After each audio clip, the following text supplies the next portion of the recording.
কোরআন এবং হাদিসের জ্ঞান অর্জন করা, এটা সকল পুরুষ এবং নারী সকলের জন্য ফরজ। কোরআন এবং হাদিসের জ্ঞান অর্জন করা আমাদের জন্য ফরজ।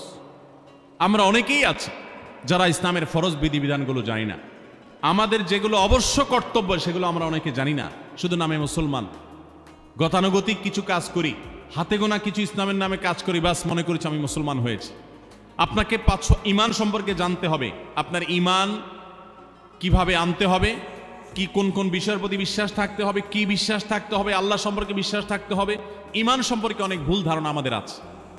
আমরা আল্লাহ সম্পর্কে বিস্তারিত জানি না, আখিরাত সম্পর্কে জানি না, নবী রাসূল সম্পর্কে জানি না। এগুলো সম্পর্কে সঠিক জ্ঞান অর্জন করতে হবে।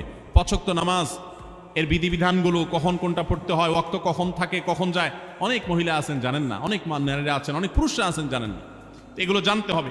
ইসলামকে জানাটা অনেক গুরুত্বপূর্ণ। আর জানার জন্য কোরআনে কারীম বুঝে পড়বেন, হাদিস বুঝে পড়বেন, মাসলা মাসাইলের বই পুস্তক বুঝে পড়বেন ওলামাদের তত্ত্বাবধানে থেকে, এবং কোরআন এবং হাদিস শেখার যত ভালো আয়োজন উদ্যোগ আছে সেগুলোতে শামিল হবেন, জ্ঞান অর্জন করবেন।